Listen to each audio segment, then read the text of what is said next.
Welcome to the CEC Report. It's the 17th of April. I'm Robert Barwick and I'm with CEC leader Craig Isherwood. Welcome, Craig. Yeah, thanks, Robbie. In this week's CEC Report, Anglo-American escalation against Russia could bankrupt the City of London. Treasury makes the CEC's case. Property bubble will smash the Aussie Big 5 banks. And finally, high-frequency trading, the latest financial scam for fleecing the public. First, Anglo-American escalation against Russia could bankrupt the City of London. Craig, we've learned a lesson in the last week or so about how politics works. So in Eastern Europe, if you take to the streets, occupy government buildings, demand a new government, and are anti-Russian, then you're democratic. Mm-hmm. But if you take to the streets, occupy government buildings, demand a new government, but are pro-Russian, then you're a terrorist. And that's exactly what's happening now in Eastern Ukraine. The people of Eastern Ukraine who are Russian-speaking people have, they're doing in some of these cities exactly what the Western-backed neo-Nazi groups did in Kiev from November onwards. Or I just said the magic word, Western-backed, Robbie. That's right. This is a filter that's been put over everything that's coming through. Occasionally you see some glimmers of decent reporting in the press down here, but mostly 99% of it is filtered by the Western press, and it's exactly as you say, the truth is not getting through. So and now on this, so people will know that Ukraine's on the news again right now.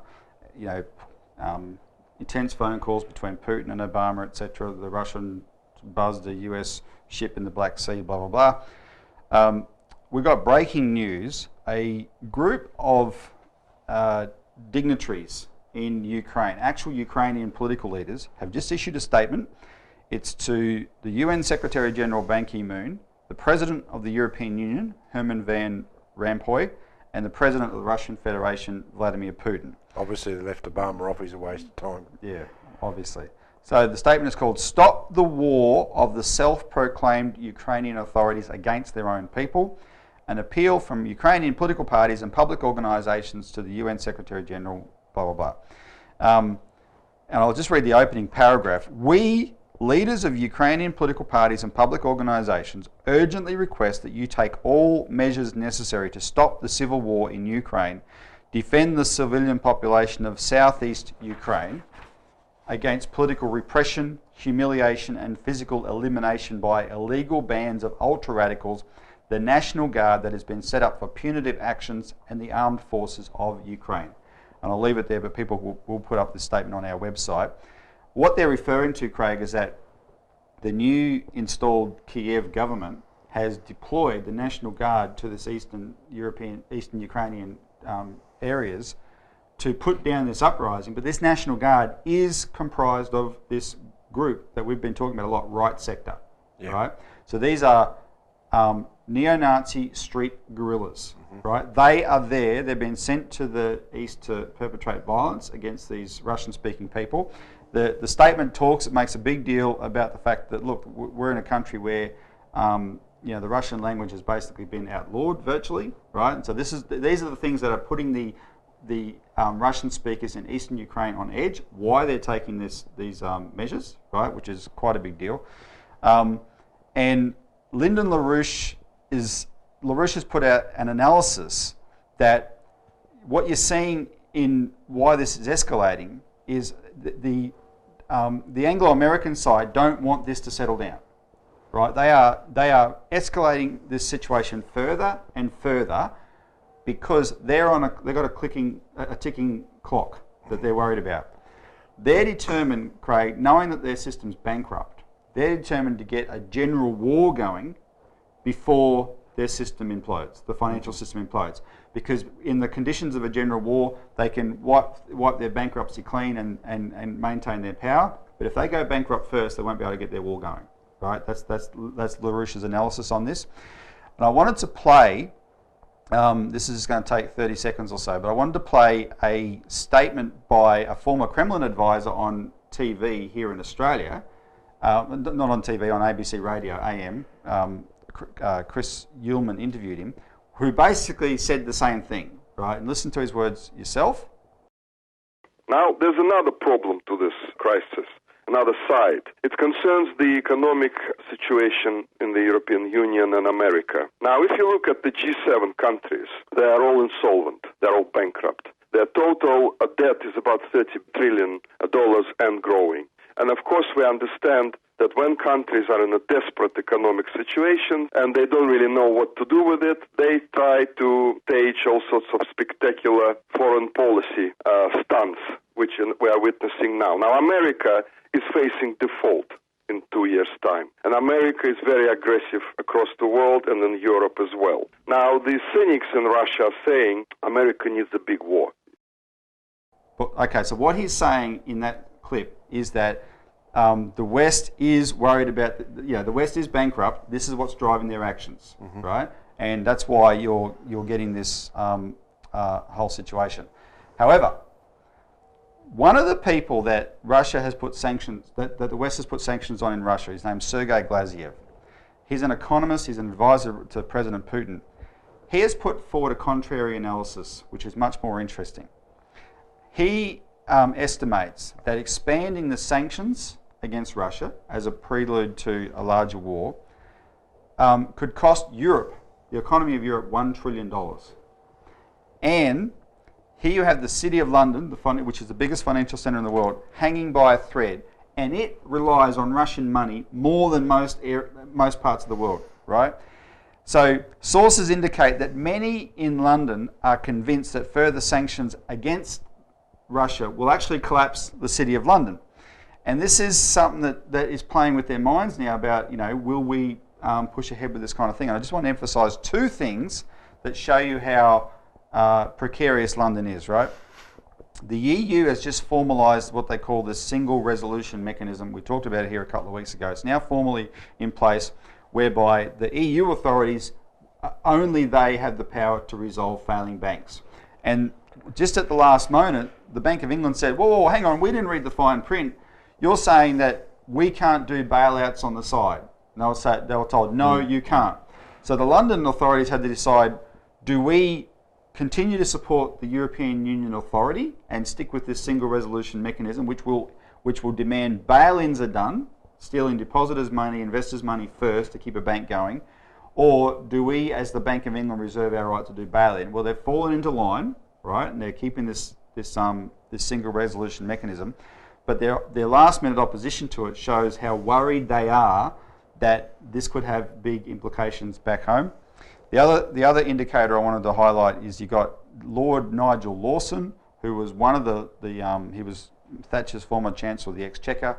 He has been coming out swinging in the last few weeks, insisting that the financial regulations they've put in place in London are not going to work, and only Glass-Steagall will work, and he's in a position to know more than most, right?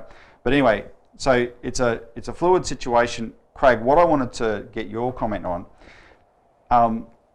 the British Parliament last year, when Obama moved to attack Syria, it was a vote in the British Parliament that voted not to intervene by 9 votes, very narrowly, but it took the wind out of Obama's sails, right?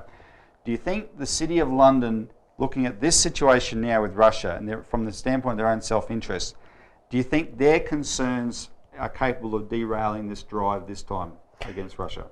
Lyndon LaRouche has made it very clear the only way to stop this drive is to get rid of Obama.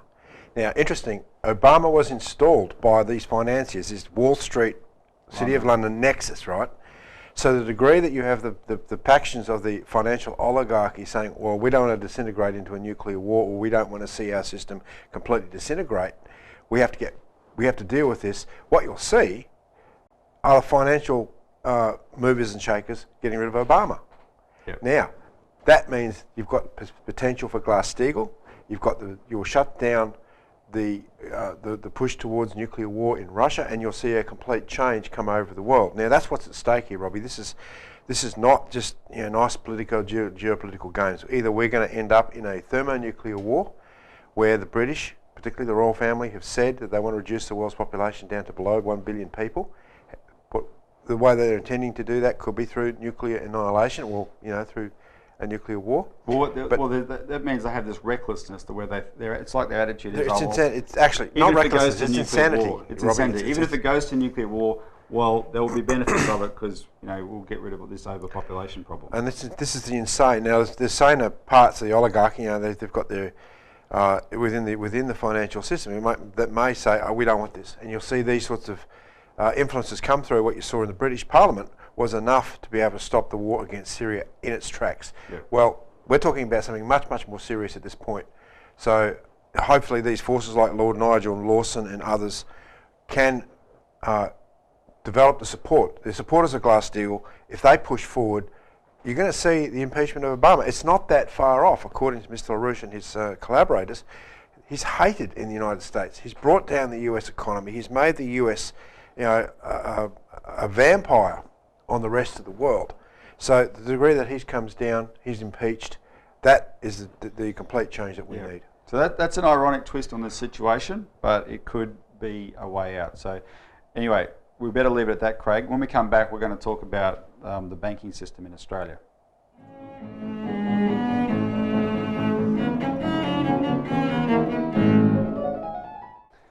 Welcome back to the CEC Report.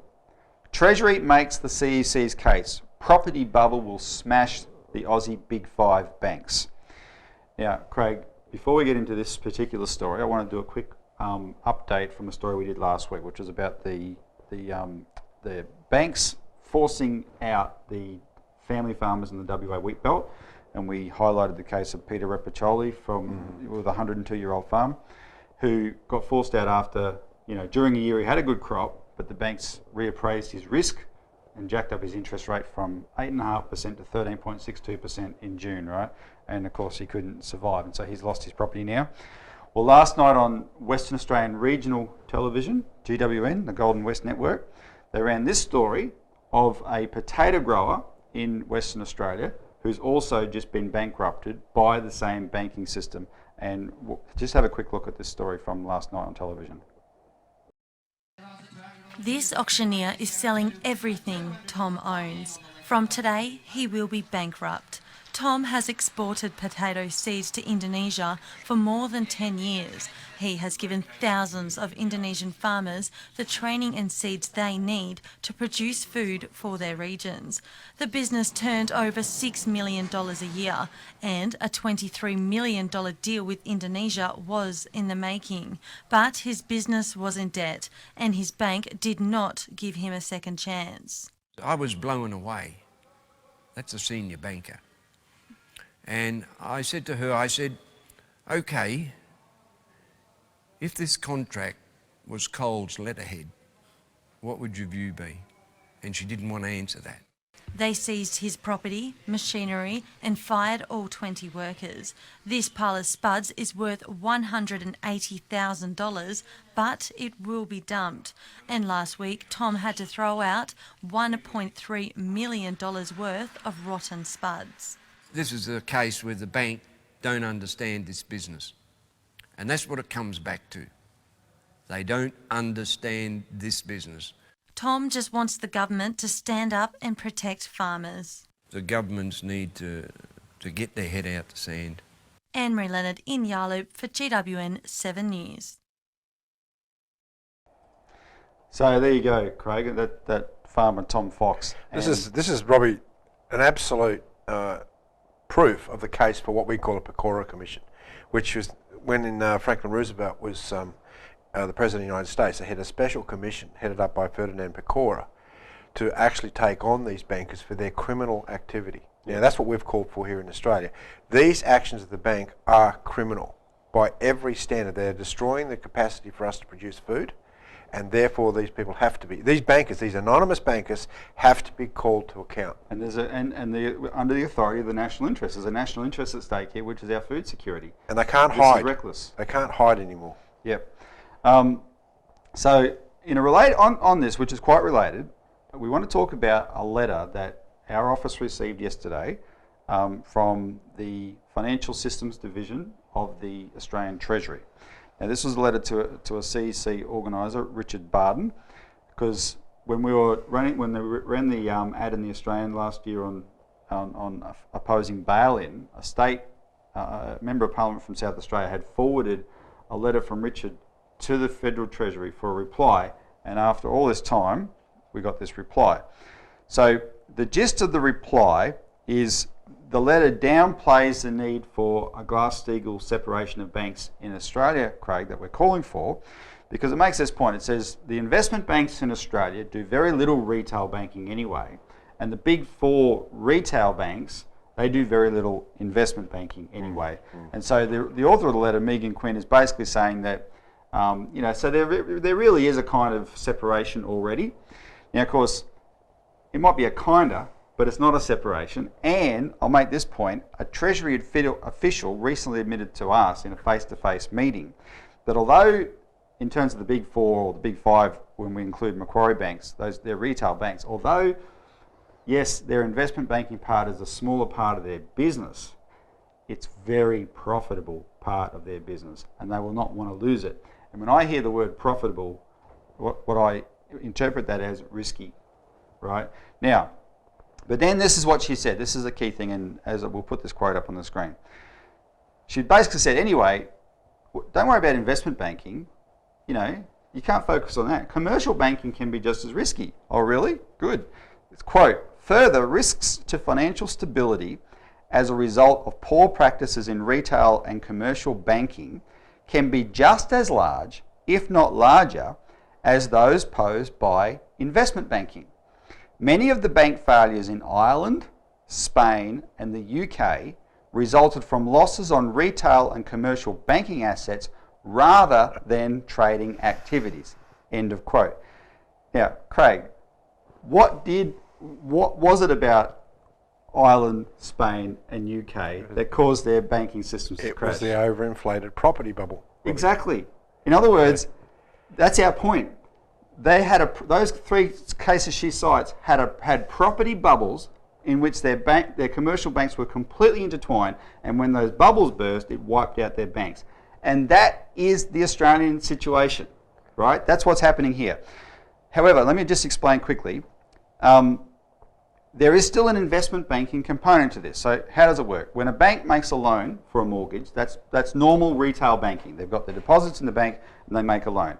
Now, their banks want to make more than, they want to lend out more than they've got in deposits, frankly. So they've been borrowing money to do it, etc. But the actual loan for a mortgage is retail banking. But then they bundle those loans up into groups, into these bundles, called residential mortgage-backed securities, right? That's called securitization. And then the investment banking part of the bank, Craig, steps in and takes over, and they sell those securities all around the world to pension funds and hedge funds and mutual funds and all kinds of things, right, to other banks and whatnot. And it's the same thing that was the subprime mortgage crisis. And that's the investment banking part of making this property bubble work, because by selling those residential mortgage-backed securities, the retail side of the bank gets its money back from its loans straight away, and it can make more loans and keep inflating the property bubble more. So Robbie, what we're saying with the Glass-Steagall, which the Treasury has made our argument for us, is that we have to see a complete separation between the retail side and the commercial side of banking with this investment arm, because it doesn't happen right now. The retail and commercial banks are loaning things out that are going into the investment banking side, which is more risky, and the two are tied together. Then there is no separation. No, that's right. So the argument that she's made in this letter to Richard is, in fact, that we need Glass-Steagall.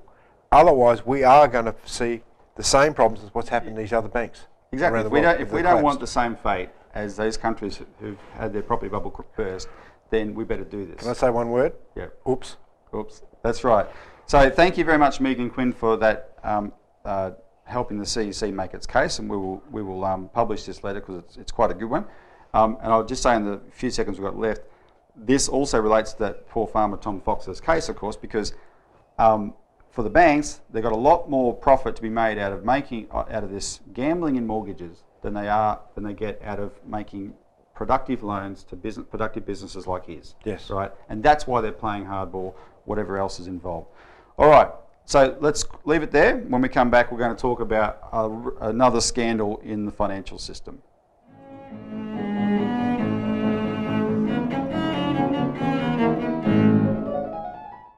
Welcome back to the CEC Report. Finally, high-frequency trading, the latest financial scam for fleecing the public. Craig, for regular viewers of the CEC report, this is what we were going to do last week. We ran out of time, so now we'll do it. And we have to highlight this. What we're about to talk about is not the cause of the financial system's problems, but the fact that it exists really shows that those who run this financial system, they've got no honesty, no integrity, no nothing. This is a system that's geared to fleece people to the max. When we talk about derivatives, that's what they're all about, etc. But this one is particularly blatant, and it's only sort of coming to light now, and it's called high-frequency trading. And it's getting a bit of publicity right now because there's a guy who used to have a career on Wall Street named Michael Lewis in America. He's written a book called Flash Boys, and it reports how post the GFC, Wall Street brokers, stockbrokers who, a company or an individual calls them up and say, I want to buy 1,000 shares in Microsoft, etc. And it's the broker's job to find who's selling those shares and buy them for them, right? Those brokers started to notice that after the GFC, when the prices that appeared on their screen, when they tried to make these purchases or sales, disappeared. Mm-hmm. They couldn't sell them at the prices that were listed. And there was always a few cents or a few fractions of a cent difference when they actually finally made the sale. And they're thinking, what's going on? And what's going on is called high-frequency trading. And essentially, I'll give you an analogy first and then the specifics. Imagine that it's grand final day in Australia, right? So you've lined up overnight with 100,000 other people to be the first to buy your tickets, right? So you're in this huge queue. And the guy at the front goes to the window first and he says, I want to buy all 100,000 tickets. And they sell them to him. And then he proceeds to turn around and sell them to everyone else at a higher price, right? Everyone would be ropeable about that, up in arms. That's scalping. Well, that's what high-frequency trading is. It's electronic insider trading. They use these computers that are connected by fibre optic cable to the main servers for the various exchanges around the world. Those computers operate in milliseconds. It takes you 100 milliseconds to blink. These computers can trade in 4 milliseconds.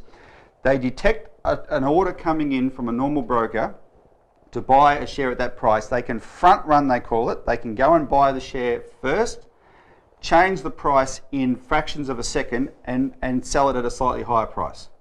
And they're doing this on every single trade made in the stock markets around the world. Right, so if your money's in, you might not be a stock market speculator, but your money's in super. They've got it in the stock market for you. There's every single trade that's being made. There's a fraction of a cent that's being fleeced, and this is worth billions and billions and billions of dollars when it all adds up. It's the biggest, most profitable business in Wall Street, and it's in Australia as well. I want to give you a quick quote from Glenn Williamson, a founder of an Australian high-frequency trading firm, Tibra. He was unapologetic in Fairfax Media last week. He said, I don't see why mums and dads' long-term investment strategy should necessarily take precedence over someone else's short-term strategy. If high-frequency traders are playing by the rules, i.e. this is legal, which it shouldn't be, then I don't see what the problem is. If you don't like the rules, take up the fight with whoever made them. To label one kind of participant as unethical because they are smarter and faster than you smacks of sour grapes. Are you really surprised when you hear about this, Craig? Bring on the Glass-Steagall, Robbie. Ban this stuff. It's nothing more than high-frequency gambling. It's got nothing to do with the value of a physical economy, and it's the sort of crimes that, again, have to come up before a Pecora commission. That's all I've got to say on it, Robbie, because it's so insane. Yep. Now, look it up yourself, people. If you buy the book Flash Boys by Michael Lewis, it's good stuff. Anyway, we're running out of time. Thanks for tuning into this week's CEC Report. Tune in next week for more.